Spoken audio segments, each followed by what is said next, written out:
I've got a problem, but it's a good problem to have. You see these lilies over here? These are year 3 perennialized lilies, and they have monster number of buds. In fact, some of these stems have more than 12 buds. I'm still trying to figure out what I'm gonna do with them, but it is a good problem to have. If you're new to my channel, my name is Jessie and welcome to New Jersey on a flower farm here in Zone 7A where it is mid-June. I feel like I've been saying this for a bit, but things really are about to take off. And in this video, I'm gonna be showing you how things are doing in year 3. I've got a few perennials in the ground that are performing pretty well for year 3. So I wanna show you what they look like. I also wanna show you some of the newer perennials that are in the ground, how they're gonna make an impact in this week's bouquets. We're going to talk about some other stuff that I'm planting that's annuals, a little bit about the vegetable harvests that I've been able to get in. And we're going to cap this video off showing you the bouquets that I'm able to make primarily from the perennials that I'm going to show you.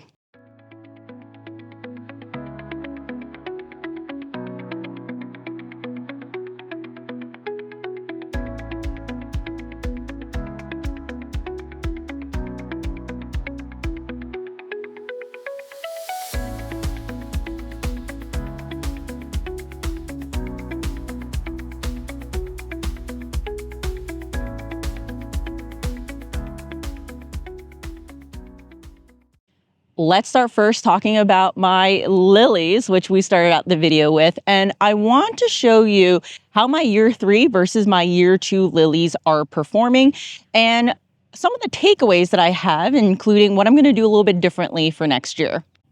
This over here is an LA hybrid called Stratosphere, and it's not necessarily a special type of lily by any means. It's not even my favorite. It does have this nice pink bloom head, but the reason why I perennialized it was because I bought it in a bag of 25. It was one of the first lilies I ever grew, and I was so excited that I wanted to put it into the ground.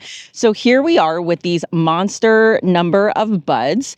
Some of them have more than 12. And the problem with a lily like this is not only are there so many heads, but the stem width is so thick. This is going to be really hard to work into a mixed bouquet. So I was joking with some friends that maybe I'll just do like a single stem bouquet.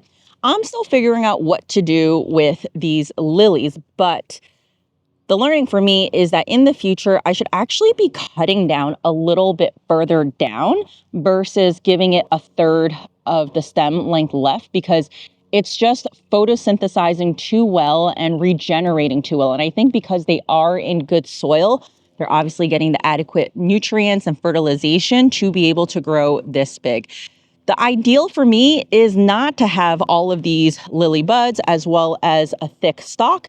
The ideal is to have like 3 to 4 buds at the most. Now, the reason why I know that if you cut down a little bit more, it's going to create a more workable lily is because I have some examples of these lilies. Here are some more year 3 perennialized lilies, and they are a different variety. So this is an OT hybrid.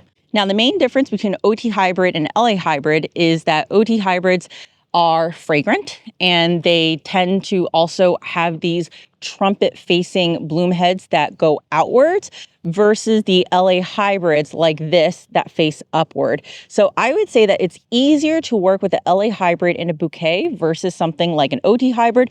Still totally workable though. This over here is technically a double OT hybrid, aka a rose lily. So these will be doubles when they grow up. But you can see that these are a lot more manageable in terms of the number of bloom heads that they have. Of course, this one still has 1, 2, 3, 4, 5, 6, 7, 8, 9. So not a dozen, few less. I would call this one a bit more of a monster one. You can see that these are definitely more manageable in terms of using in a bouquet.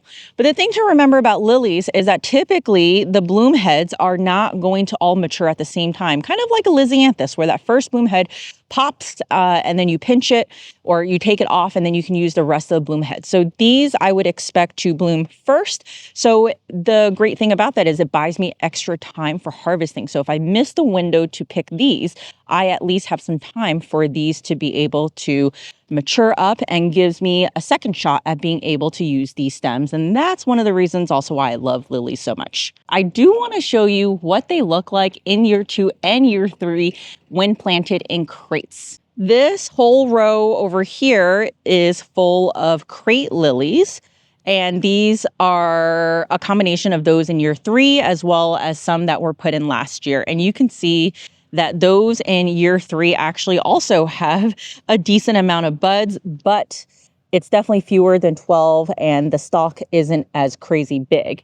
I have been trying to stay on top of the lily beetle. It honestly is just getting so hard. So there is definitely an abundance of them here. If you're in the Northeast, you might have this lily beetle, and they're a pain because they end up laying larvae on the underside of the leaves, and then they poop on their larvae to make sure that predators don't get to it. So I'm trying to find an example for you. But if you have a lot of these, they will ruin your lily. So you can see over here actually underneath that those are, let me zoom in over here. That is the larva encased in poop. And those larvae will probably turn into the beetle in a couple of days. And so one of the things that I do try to do is scout for the beetle, get rid of the larva. But again, sometimes life just gets away from you. So it's something I'm going to try to do later this week. But the good news is that because these are so close to maturity, we're talking about having a couple more weeks. See, look, there's more of that lily beetle that, I'll be able to end their life cycle because most of the lilies will have bloomed within the next few weeks and they won't have a chance to regenerate. And at this point, all of these lilies have enough leaves at least to be able to give me blooms. I feel like a lot of people have this focal gap issue, especially after peony season. So if that's you, I strongly consider you to check out lilies. And I feel like they are starting to become a little bit more popular, especially with designers. But from a retail perspective, they do really, really well. So the next crop I want to talk about is one of my favorite crops. It's a perennial and it is yarrow. The majority of this row is all yarrow, and if you look all the way over there to the left first row, there's a little bit more yarrow. I'll show you that after. But over here, I have a combination of year 2 yarrow as well as year 3 yarrow. And the reason why I've been diligently dividing my yarrow is because I've heard from multiple people that year 3 yarrow tends to lose its color. You don't get the vibrancy. And so that's why I wanted to make sure that I had some level of color. But what I am seeing is that year 3 yarrow, as of right now, is still retaining its color. So for example, this is year 3 over here. You can see that this is a blush lavender pink. This type of color does really well with designers as well as for retail. And you can also see how productive it is. There are a ton of stems over here. And I had really come in and done a lot of spring work, just making sure that things were cleaned up. So any dead stalks and stuff were completely out, giving that yarrow some room to breathe. It didn't look that great in the beginning of the season, but you can see they have really, really filled out. And I do wonder to what extent that level of, we'll call it like pruning and deep cleaning, helps that yarrow maintain its color. So you can also see over here that this one's a little bit shorter, but also beautiful, like a terracotta clay pink color. This over here is year 2 yarrow. So you can see I have more of that vibrant sorbet berry color. This color does really, really well in retail mixed bouquets, which is why I like to have it. And here we are going to a less tidy, but still very productive year 3 yarrow patch. And again, like you can still see, this is clearly a bright purple pink type of color.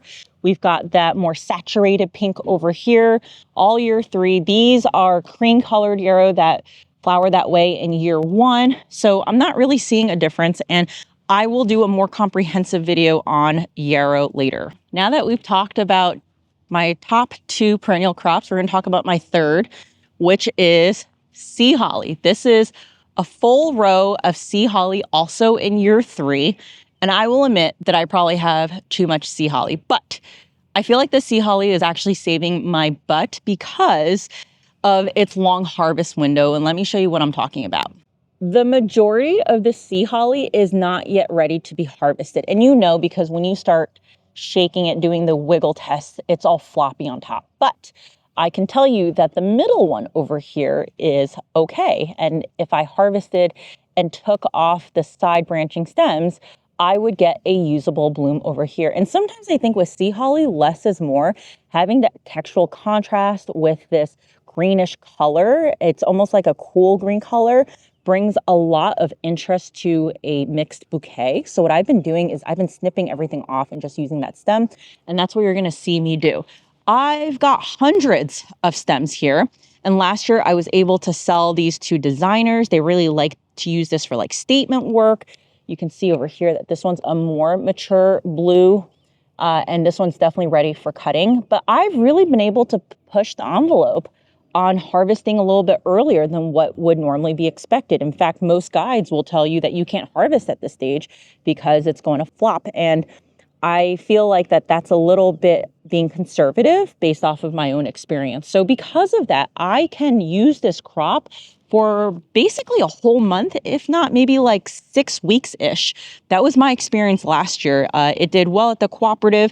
I probably still have a little bit too much for retail, but we're gonna see how many I have left over after July, and then I might call back by taking out some of these plants. Similar to Yarrow, I will be doing a year 3 update, but I want to show you how productive year 3 sea holly is. This is one plant, and there's about 20 stems on this plant, which is nuts. And what I like about this year 3 sea holly is that these stems feel a little bit more usable than last year, because last year there were fewer stems, probably about 7 to 8 per plant, and the stalks were super, super thick. And I feel like this year I'm getting a little bit more in volume with less thickness, which makes a perfect use for bouquets.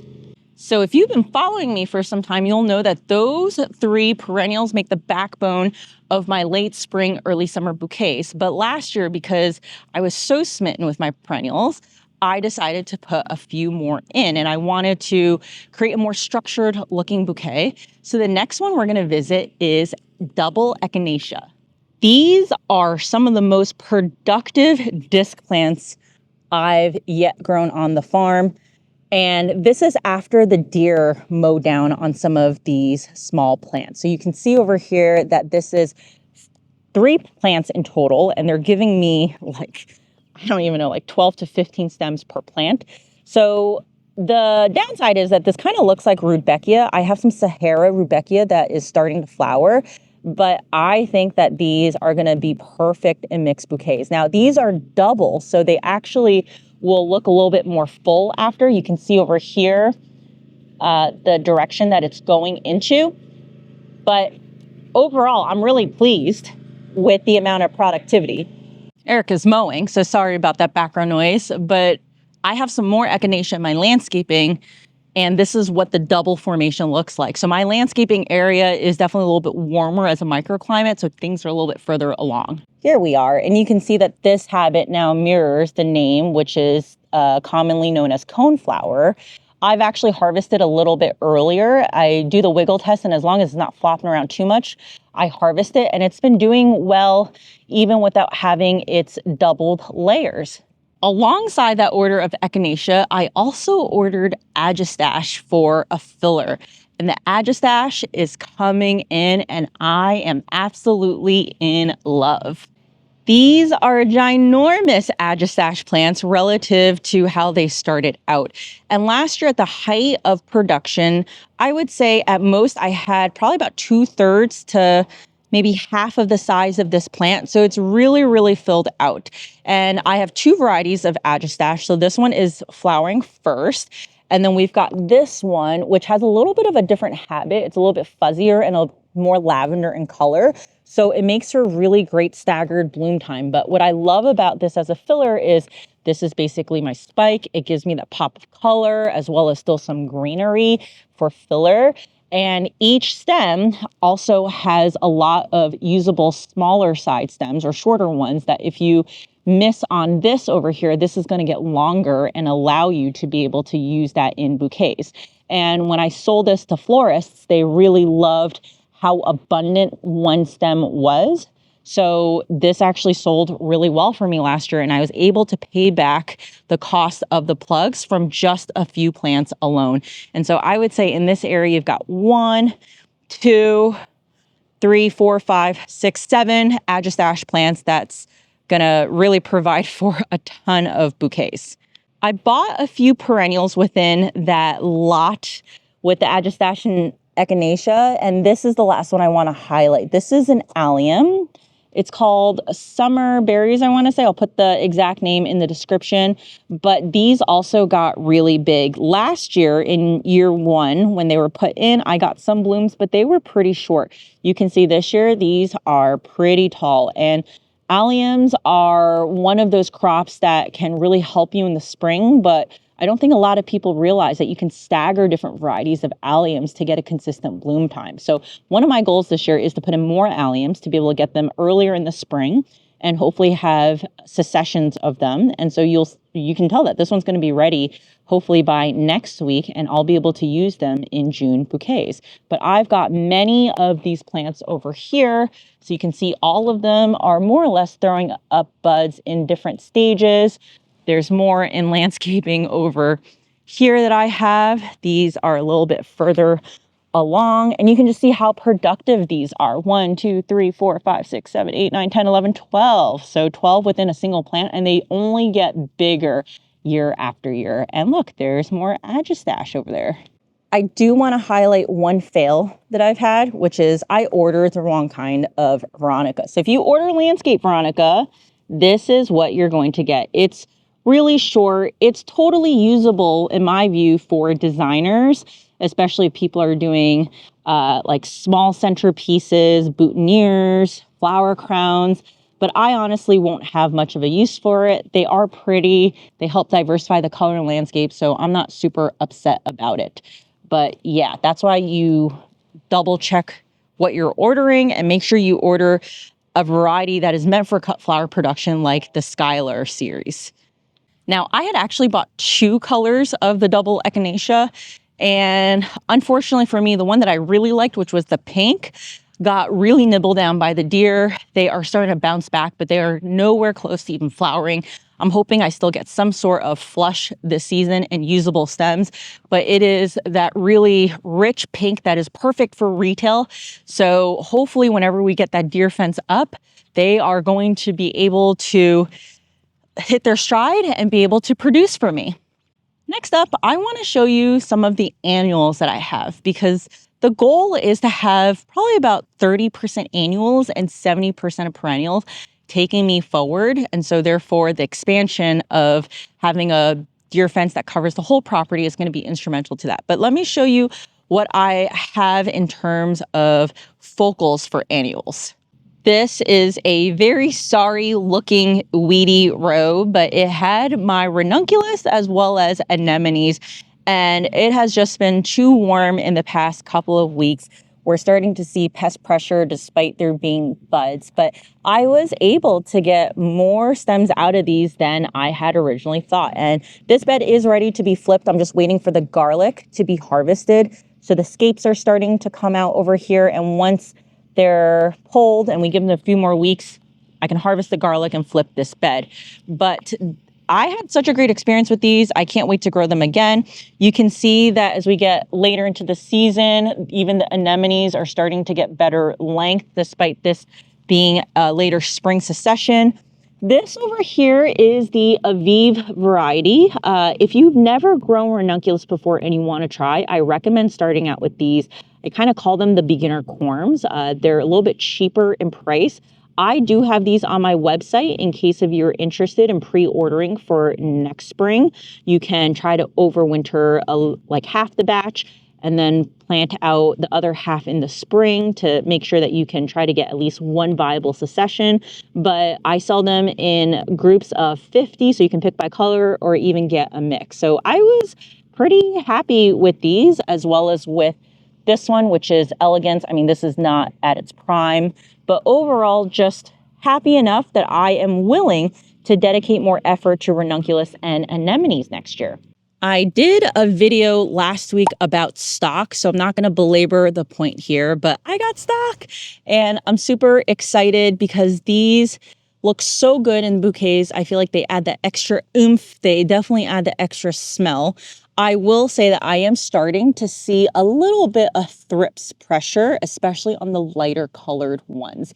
And so the Iron series, which is this row, with the more magenta looking blooms, they haven't had any thrips. So I wonder if it's a color thing, but I'm obviously going to, like, I didn't intend to grow the white. It came in a mix. So next year I'm going to be a little bit more choosy in the seed and the color that I decide to plant. Another new annual for me this year is sweet peas. So I bought some sweet pea seed, and this is a variety that is supposed to be a little bit more heat tolerant. And I actually grew it to be able to grow out some more seed to be able to have a bigger production. And of course, of like the 10 seed that I had, 7 got nibbled on, so they never really grew. And I am finding that they just struggled so much that there is a bit of pest pressure. So if you look very, very closely, it's aphid land over here, and it's a testament to just the weakness of the plant. So good news is that I'm growing this more for seed than for blooms.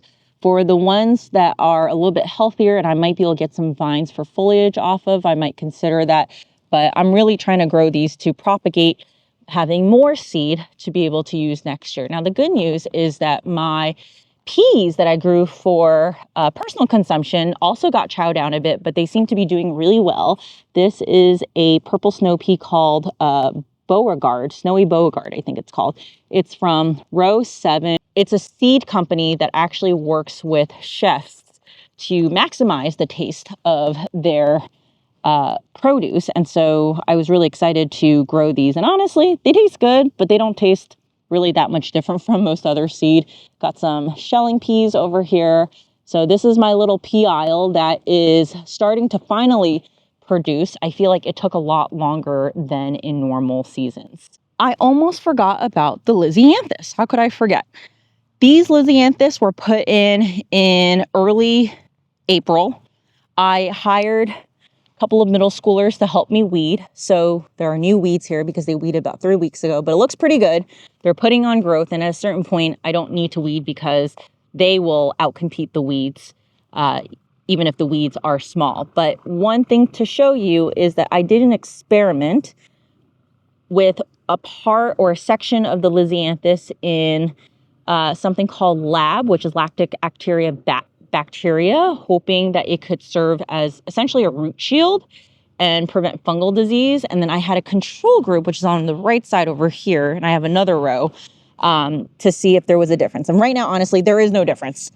They are both growing really, really well. I haven't really lost that many, but I found that with fungal diseases, sometimes like the flower is going to be on the edge of flowering and then it just completely withers and yellows away. And that might also be a fungal issue. So the time is still early right now, and the results of the experiment are still inconclusive in my mind. There are a couple of other annuals that I'm growing again. So this is a little row of sunflowers. I'm not going crazy this year. I am doing retail bouquets, but this is more than plenty for the amount that I am trying to sell. I've got sunflower patches all over the place. So over there is also a little bit more of sunflowers. Let me zoom in for you to see. So there's a small patch. And then over here, there is also, another small patch of sunflowers. So they're all in different stages and hopefully getting them at different bloom times. This over here is my little status patch. So I do love status, but it is not one of those flowers that I grow in volume because to me, it's more of like a supporting type of filler. And if you grow it well, it does send up a lot of shoots. There is a lot going on in here. I recognize that. I have like a zucchini sprouting out of here. I've somehow got a calendula over there. And then all of these volunteer celosia coming in. So I've got to do a bit of thinning. I already did some thinning, but I've got to move these zucchini. And you can see that some of the status is already sending up some buds. I would say that this might be a little too aggressive of spacing for status. I have pushed in the past where the status is spaced like this and it's worked out fine, but probably shouldn't have some of the more small status in between. And when status gets rust, it does facilitate that rust spreading to nearby status if you have them so closely spaced together. But I do fertilize them with a fish fertilizer, and I find that they can still be as productive even with this crazy spacing. But the crazy spacing does mean that you have less chance of weeds popping up within the status patch. For the final leg of the farm tour, I want to dedicate a little bit of time showing you the vegetables that I've been growing, as well as the intercropping that I've done, and thinking about certain crops that could act as dual for both flower production and home consumption. Some of you may recognize this. This is cilantro, one of my favorite herbs. We use it a lot in the kitchen, not just for Mexican dishes, but we're having like steak frites later this weekend, so I'll make a little bit of like a side green chimichurri sauce. This is a great example of having a dual purpose crop where in the beginning stages I can harvest it for its leaves. I would say that right now I could still harvest the leaves and use them. The flavor does get a little bit more bitter, but this kind of looks like an Orlea Queen's Lace type of filler for me. So the flowers aren't necessarily super long lasting, but it's okay because the flowers also bring a different level of dimension in terms of scent. Now, I know some people don't like the smell of cilantro, but I really like it. The ones that I've put in for customers, they also really like it. They like the fact that they can actually use some of the leaves too. You can see over here, I've even got some dill along the way. Dill makes for a really great filler, and customers also love the fact that they can take some of the dill and use it in culinary purposes. So there's a lot going on in this little space, right? I've got these sunflowers, I've got the cilantro, got some dill, got some volunteer amaranth coming in. And the reason why I planted the cilantro next to the sunflowers because I was hoping that the sunflowers would be able to shade the cilantro enough to give me a little bit more of a harvest window. And you can see that over here, this plant is bolting, but didn't bolt as quickly as some of the other ones. Also over here too. So I am keeping them because I do plan to use these as filler in my bouquets this week. This is another row that has a ton of things going on here. We've got some Swiss chard. Look how good that looks. We've got some cress coming in. There's a random self-seeded Bells of Ireland over here. We've got some mums. And I know that this feels a bit like jazz. There's just so much going on over here, but I love it because there's just so much activity happening and I feel like I'm not wasting any of the space.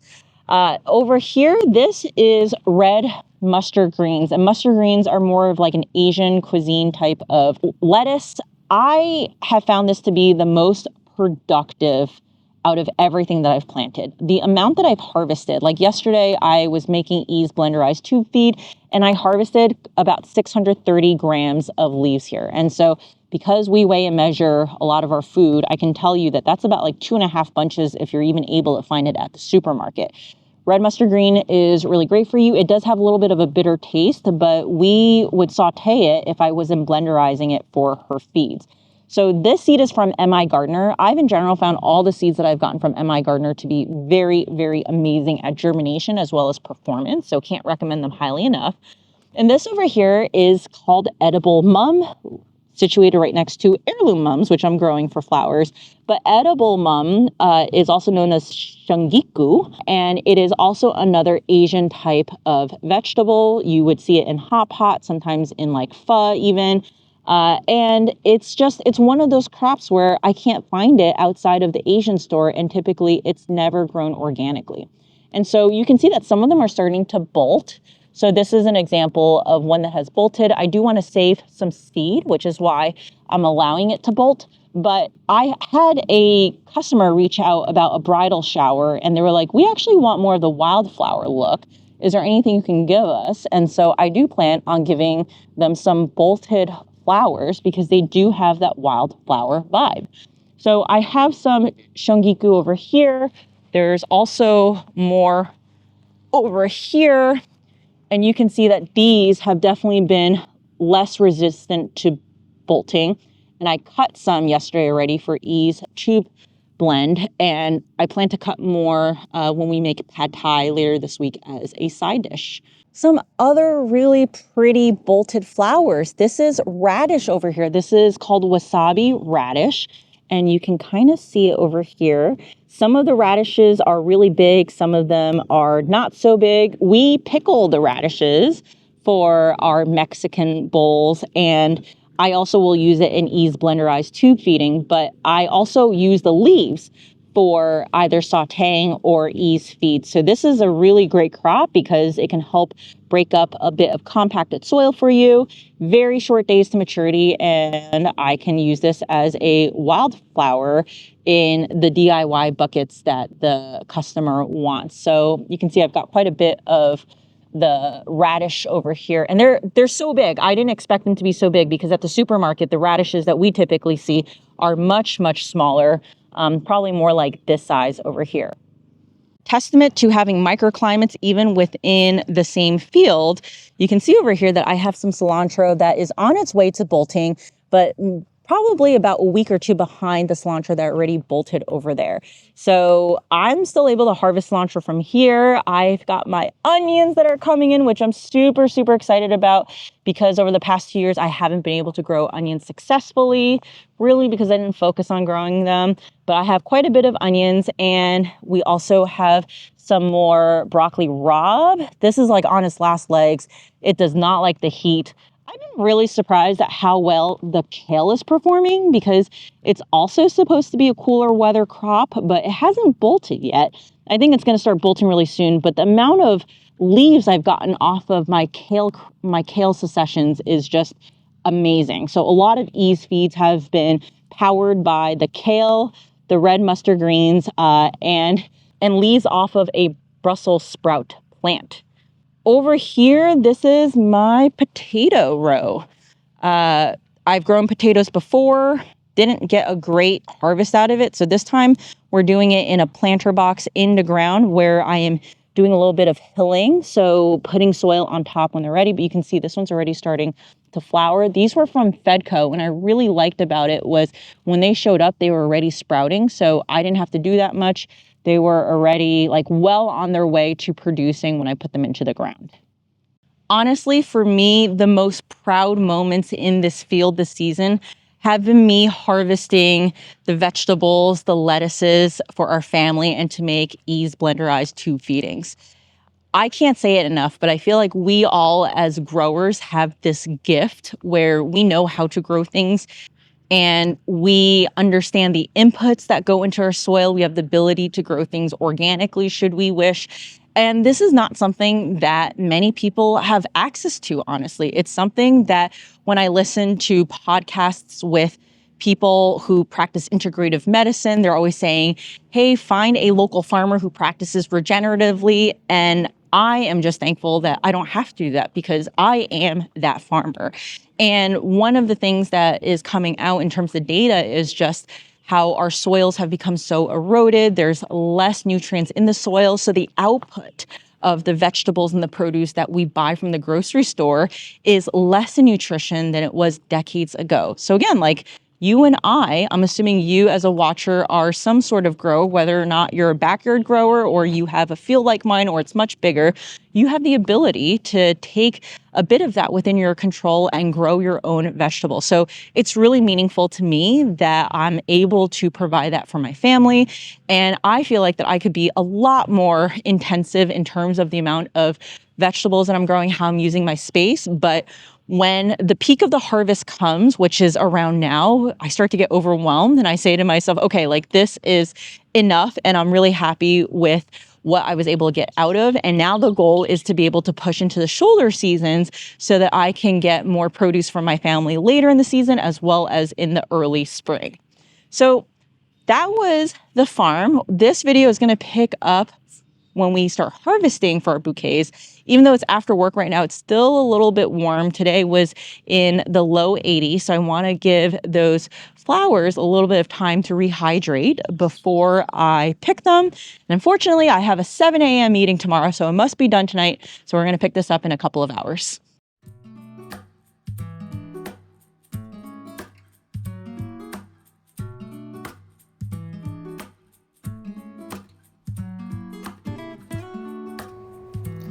You saw me put in a little bit of flower food into my harvest bucket. I do this because I have some dirty stems that I'm harvesting, specifically the yarrow. And typically I would separate those yarrow blooms, but I'm not picking a ton and I'm not holding them for a really long time. So having that flower food in there not only helps condition the flowers, but also helps control the bacterial content in the water to a certain degree.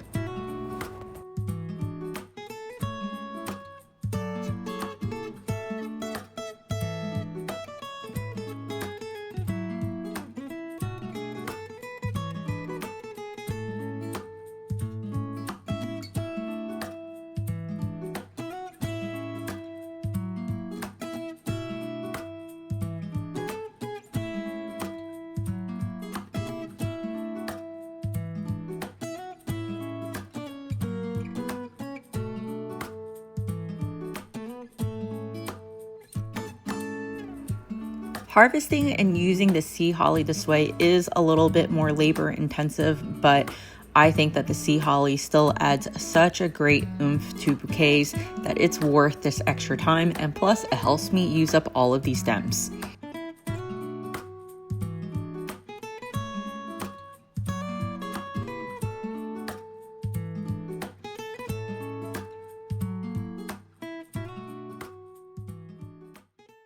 I just finished harvesting, and we're gonna let everything sit here and hopefully drink up, and some stuff is already starting to wilt. So for example, the cilantro that I picked is a little bit wilty, and I think that they'll be able to unwilt, giving them a couple of hours. Now, there are certain types of flowers that I am willing to work with right after harvesting and putting them into bouquets, because making bouquets is relatively quick, but things like yarrow, for example, and especially leafy greens like the herbs do benefit from being conditioned for a longer period of time.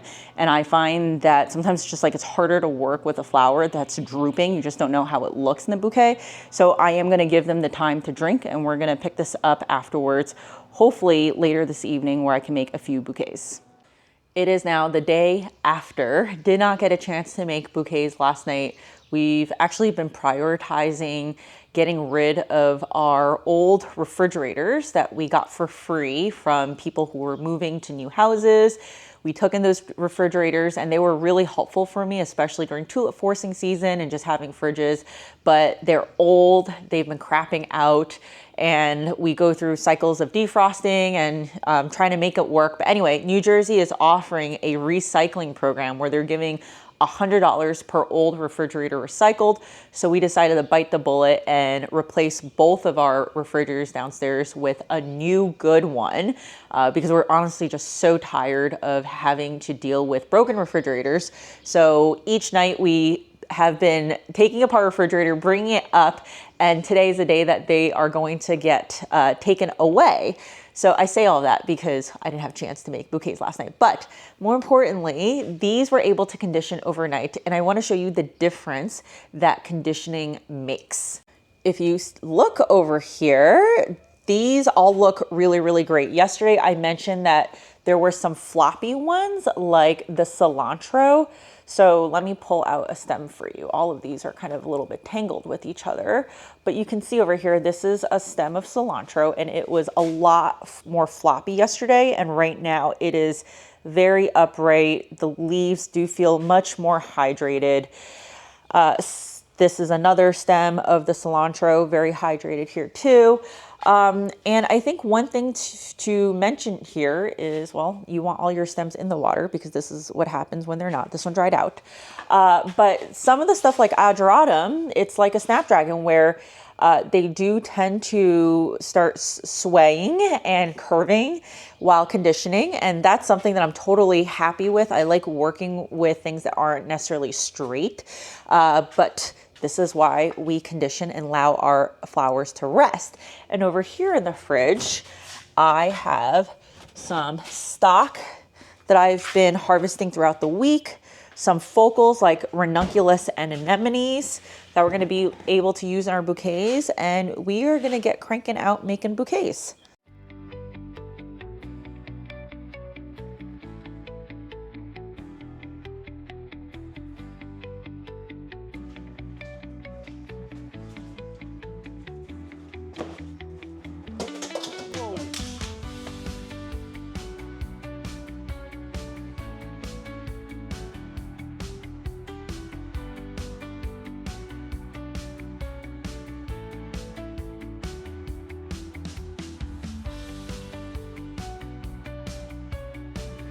I personally love the pop of colors that these bouquets have, and I love that they were primarily powered by perennials. And if this is something that interests you, you might want to check out my perennial playlist.